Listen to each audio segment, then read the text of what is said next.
ஈஸியாக கொஞ்சம் ஃபாஸ்ட்டாக பிள்ளைங்களுக்கு பிடிச்ச மாதிரி நம்ம இப்போ ஒரு தேங்காய் பால் சாதம் பார்க்க போகிறோம். அதுக்கு நான் வந்து தேவையான அளவு தேங்காய் எண்ணெய் ஊற்றிருக்கேன். ஓகேங்களா? அக்கா நீங்கள் நெய் ஆட் பண்ண மாட்டிங்கன்னா கேட்குங்க. நான் வந்து நெய் வந்து கடைசியாக குக்கரை மூடும்போது அதில் லைட்டாக ஆட் பண்ணிக்கிடுவேன். ரெண்டு நீல வாக்கில் வெங்காயத்தை கட் பண்ணி வச்சுருக்கேன். இப்போ அதை ஆட் பண்ணுறேன். அப்புறம் பச்சை மிளகாய் 2 போடுவேன். நான் பிள்ளைங்களுக்காக அதனால் கீராமல் போட்டிருக்கேன், அந்த மணத்துக்காக மட்டும். பொன்னிறமாக வதங்கிட்டு ஃப்ரெண்ட்ஸ், இதிலே நம்ம இப்போ வந்து தக்காளி ஆட் பண்ணிடுவோம். இந்த அளவுக்கு நான் 1 ஸ்பூன் இஞ்சி பூண்டு பேஸ்ட்டு நான் ஆட் பண்ணியிருக்கேன்.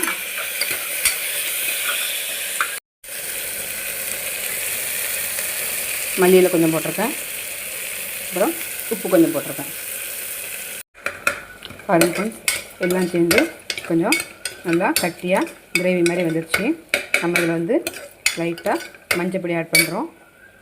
கட்டியாக நல்லா கிரேவி மாதிரி வந்துடுச்சு. பார்த்திங்கன்னா எல்லாமே நல்லா வெந்து இதாகிடுச்சு. இஞ்சியோட பேஸ்ட் வாடையும் நமக்கு இப்போ இதில் இல்லை. நான் வந்து 1 உலக்கு அரிசி எடுத்திருக்கேன்.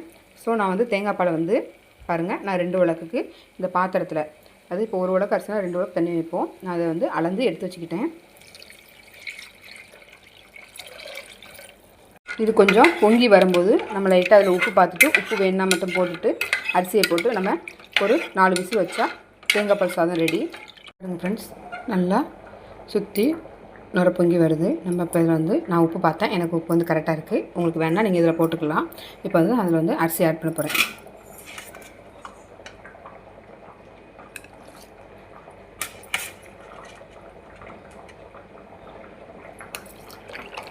பாருங்கள் ஃப்ரெண்ட்ஸ், நல்லா கொதி வர ஆரம்பிச்சிட்டு இனி நம்ம இந்த இது குக்கரை போட்டு மூடி வைக்க போகிறோம். தீயை கூட்டி வச்சு 1 விசில் வைங்க. அதுக்கப்புறம் குறைச்சி வச்சு நீங்கள் 3 விசில் வைங்க. ஏன்னா சொன்ன மாதிரி கரெக்டாக 5 விசில் போட்டு எடுத்துட்டேன். பிள்ளைங்களுக்கு நம்ம பருப்பு சாதம், ரசம் சாதம், கீரை சாதம் இதே கொடுத்துருக்கும்போது கொஞ்சம் டிஃப்ரெண்ட்டாக நம்ம இதை கொடுத்தோம்னா அவங்களுக்கு கொஞ்சம் நல்லாயிருக்கும். நான் தேங்காய் எண்ணெய் ஊற்றி தாளிச்சினா இப்போ 1 ஸ்பூன் சுற்றி நெய்யை ஊற்றி நம்ம இப்போ இதை கிண்டி கொடுத்துட்டோம்னா நல்லா சாப்பிடுவாங்க. கொடுக்குறேன். நான் அரிசியை வந்து ஊற வச்சு வச்சுருந்தேன். நல்லா குழஞ்சி பிள்ளைங்களுக்கு கொடுக்குற மாதிரி வந்திருக்கு.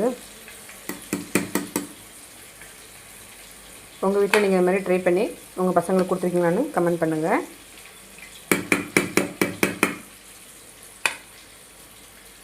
இந்த மாதிரி உங்களுக்கு வீடியோஸ் வேணுன்னா சேனலை ஃபாலோ பண்ணுங்கள், கமெண்ட் பண்ணுங்கள். தேங்க்யூ.